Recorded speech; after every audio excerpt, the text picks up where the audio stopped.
Hi guys! I have just spotted the first cicada. I've seen a lot of the larvae underground and a lot of shells and a lot of holes, but this is the first actual cicada I have seen.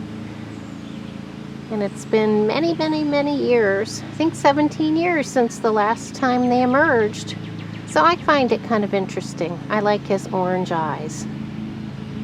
So I like them just in a few in numbers, but of course we should be expecting a lot more. Here's another one hiding out in the hostas. This is the first place I've seen the cicadas, is the hosta bed. Look at that guy looking out, but he's covered by some leaves, so I think that's probably a good hiding spot from the birds.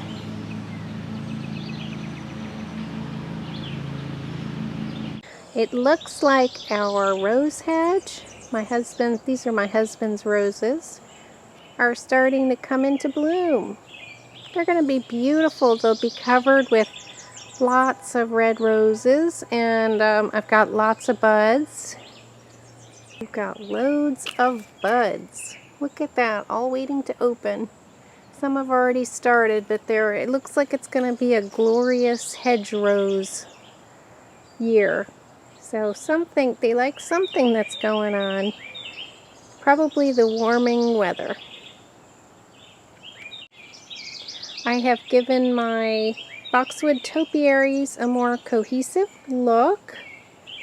They're all in coordinating pots, and they're in a somewhat shaded position because their roots have been cut in half and damaged a bit, and I'm waiting for everything to kind of bounce back, but I like the way they look. I think they look pretty coordinated here, even though they're very rough little topiaries right now, but in a year or two I hope they'll look really good.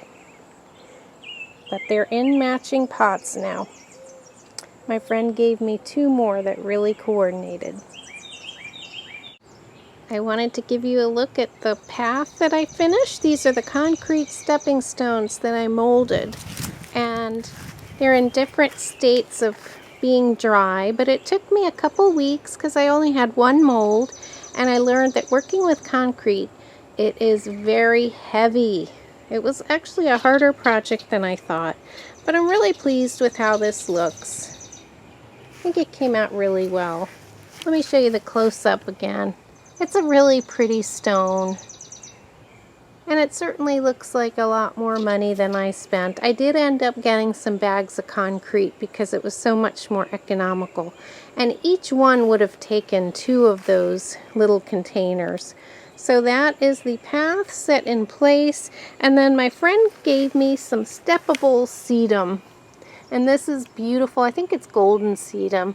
But this is so tough, and you can actually step on it. So that's going to fill in between the spaces. And I thought that was a great idea. I have to give her credit for that.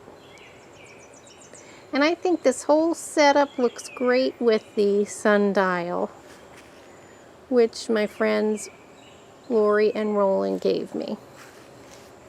And Lori is the one that also gave me the sedum. She's given me so many of my plants. It's wonderful to have plant friends. And, you know, we can share your plants. I did spread zinnia seeds throughout and some cosmos seeds. So we'll see how this looks in about a month. I'm hoping to see some nice foliage, and maybe in about 6 weeks I'll get some blooms. This is a little bee bath I've added, and the bees actually seem to be enjoying it. It's a very shallow dish of water, and bees need water too. They're working hard collecting pollen, so that's one of them that I made. Here's a little bee right down here. I hope you can see him. They're buzzing around right now, and water is one of the things that they need, aside from having pollinator houses. It's good to have bird baths and bee baths around. I call it a bumble bath. I've been busy putting all my seedlings out, and I have artichokes and tomatoes here, and then I also have some beautiful Korean cucumbers that my neighbor started, and he shared those with me. Another wonderful plant friend. And I have teeny tiny marigolds, which I hope turn into something, because they're wonderful companions with tomatoes. And the artichokes got a rough start. This is a small artichoke plant. They got eaten up right away by something, but whatever that something was has now left the garden. And I actually didn't think they'd survive, but here they are. And then it looks like they're sending up new leaves. So we'll see. Never grown them before, but we'll have to find out. But in the meantime, all the tomatoes I've scattered throughout the garden have tripled in size since being planted. They really appreciate being in the ground. And this is going to be a border of chives, but I'm going to let them grow on a little bit longer. I've got to keep them well watered in their small containers, but I'm going to let them their roots form before I pop them in. But I made a whole bunch of containers of chive seedlings, and they'll be along the outside of this garden bed. So there's a lot of edibles in here with a few marigolds. These variegated hostas are looking amazing. They've come up in all of their glory. Just a few warm days and they wake up and fill out very quickly. I just love them back here. I also hung a birdhouse gourd, also given to me by my same friend, and she loves to share things with me in the garden. We have so much fun, and it needed a little umbrella. The hole was a little bit high, so I wanted to make sure any baby birds that are born in there stay dry. But as soon as I hung it up, the next day I noticed birds going in and out. So I'm going to give it wide berth and give a bird family a chance to set up housekeeping in there, and hopefully we'll have some baby birds. This corner's gotten particularly lush. The potatoes have gotten absolutely huge under the pollinator houses. They look pretty darn amazing, so hopefully they're making potatoes with their roots, making potato tubers. And lots of the daylilies have come up, so they should be beautiful this summer. And I only have a few irises here. There's a couple of small ones. I think these are the Siberian iris, but they're beautiful. I think this hill has gotten overcrowded and I've never divided it. So as you can see, the blooms are very few and far between. In fact, right now I see these two and one bud. So, one bud in the middle there. But it's possible it needs some more fertilizer too. So I may give that a try, get some flower tone. But they sure are beautiful. They're really beautiful flowers when you do get blooms. Here's a few more that have naturalized in the hostas. They look really beautiful. I also ordered some Japanese maple seedlings off of eBay, and they're so beautiful. I love them. They're absolutely tiny, but little saplings grow pretty quickly, so in a couple years they might look like something. But for now I have them all growing on in one pot while I hover over them and make sure they stay moist. I just love Japanese maples.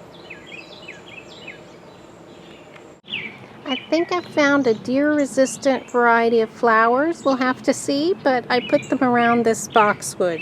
They are little red begonias, and they can do well in sun or shade. So I thought morning sun and afternoon shade were just perfect. So hopefully I can show you an overflowing container of begonias in about a month.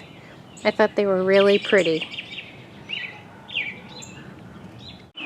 And finally, I wanted to give you an update on the hill of ivy, the one that I hurt myself pulling out all the dead vines. First of all, isn't my azalea beautiful? These azaleas were here 27 years ago, and I just fertilized them, and I'm happy to see them blooming so well. But I also freed up the base of the plant from the ivy vines, which were probably choking it out a bit, but I was happy to see that. But guys, after I thought the entire hill was dead, it is regenerating itself. And I'm a little bit relieved because I wasn't sure what I was going to do with the area. I still wouldn't plant it again in the first place, but as you can see, particularly where it does get a little bit more shade and it's not in the blasting sun, it is filling in a bit. And it also looks like the vinca is growing down, which is the ground cover that I prefer. But look guys, it's pretty green. So after looking so horrible after the winter, it has regenerated somewhat. So that is the update. And we'll finish off with some pretty blooms.